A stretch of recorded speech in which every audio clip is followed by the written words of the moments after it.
Hi friends, ಎಲ್ಲರೂ ಹೇಗಿದ್ದೀರಾ? ಇವತ್ತಿನ ಸ್ಪೆಷಲ್ ವಿಡಿಯೋ ಏನಪ್ಪ ಅಂದರೆ ವರಮಹಾಲಕ್ಷ್ಮಿ ಹಬ್ಬದ ವಿಶೇಷ ಶಾಪಿಂಗ್ ನೋಡ್ತೀರಾ.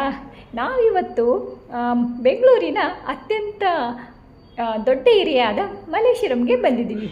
ಮಲ್ಲೇಶ್ವರಮಲ್ಲಿ ಇವತ್ತು ವರಮಹಾಲಕ್ಷ್ಮಿಯ ಹಬ್ಬದ ಸಲುವಾಗಿ ವಿಧ ವಿಧವಾದ ಹಣ್ಣುಗಳು, ತಿಂಡಿಗಳು, ಹೂವುಗಳು, ಡೆಕೋರೇಷನ್ ಐಟಮ್ಸ್ ಎಲ್ಲ ಬಂದಿದೆ. ನಿಮಗೂ ಒಂದ್ಸಲ ತೋರಿಸ್ತೀನಿ, ಬನ್ನಿ ಹೋಗೋಣ ಬಾ. ನೋಡಿ, ಬಾಳೆ ದಿಂಡು, ಮಾವಿನ ಮರ, ಬಾಳೆಹಣ್ಣು ಎಷ್ಟು ಚೆನ್ನಾಗಿದೆ ಗೊತ್ತಾ. ನೋಡೋಕ್ಕೆ ಮನಸ್ಸಿಗೆ ತುಂಬಾ ಖುಷಿಯಾಗುತ್ತೆ. ಎಷ್ಟು ಚೆನ್ನಾಗಿದೆ ಅಂದರೆ ಮನಸ್ಸಿಗೆ ಒಂಥರ ತುಂಬ ಖುಷಿ, ನೋಡೋಕ್ಕೇ ತುಂಬ ಖುಷಿಯಾಗುತ್ತೆ. ನೀವು ಒಂದ್ಸಲ ಏನಾದರೂ ಮಲ್ಲೇಶ್ವರಂ ಬಂದರೆ ಒಂದ್ಸಲ Malleshwaram main road 8th mile ಹತ್ರ ಒಂದ್ಸಲ ಬಂದು ಹೋಗಲೇಬೇಕು. ಎಷ್ಟು ಚೆನ್ನಾಗಿ ಬಂದಿರುತ್ತೆ ಅಂದರೆ ಹೂವು, ಹಣ್ಣು, ವಿಧ ವಿಧವಾದ ಫ್ಲವರ್ಸು.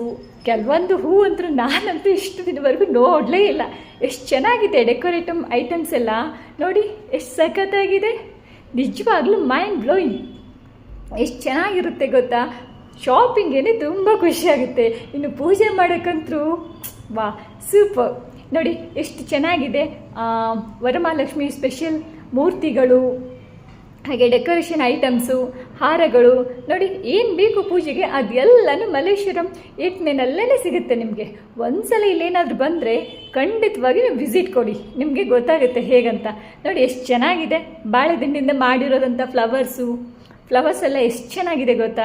ಒಂದು ಸರಿ ಆದರೂ ನೀವು ವಿಸಿಟ್ ಕೊಡಲೇಬೇಕು. ಸಖತ್ತಾಗಿದೆ, ನೋಡೋಕೆ ತುಂಬಾ ಖುಷಿಯಾಗುತ್ತೆ. ಬರ್ತೀರಲ್ಲ ಫ್ರೆಂಡ್ಸ್ ನೀವು. ಆ್ಯಕ್ಚುಲಿ ಎಷ್ಟು ಚೆನ್ನಾಗಿ ನೋಡಿ, purple colour, yellow, red, white, ಎಷ್ಟು ಚೆನ್ನಾಗಿದೆ. ಒಂದೊಂದು ಹಾರನು ಎಷ್ಟು ಚೆನ್ನಾಗಿದೆ ಗೊತ್ತಾ. ದಿಂಡುಗಳು ಸಖತ್ತಾಗಿದೆ. ಹಾಗೆಯೇ ಮಾವಿನ ಮರ ಅಂದರೆ ಬೆಂಗಳೂರು ಸೈಡೆಲ್ಲ ಬಾಳೆ ಗಿಡಕ್ಕೆ ಬಾಳೆ ಮರ ಅಂತಾರೆ. ನಮ್ಮ ಕಡೆ ಎಲ್ಲ ಬಾಳೆ ಗಿಡ ಅಂತೀವಿ. ಆ್ಯಕ್ಚುಲಿ ಬಿಜಾಪುರ ಸೈಡೆಲ್ಲ ಬಾಳೆ ಗಿಡ ಅಂತೀವಿ, ಬೆಂಗಳೂರು ಸೈಡೆಲ್ಲ ಬಾಳೆ ಮರ ಅಂತಾರೆ. ಒಂದೊಂದು ಕಡೆ ಒಂದೊಂದು ಕಲ್ಚರ್ ಅಲ್ವಾ ಫ್ರೆಂಡ್ಸ್.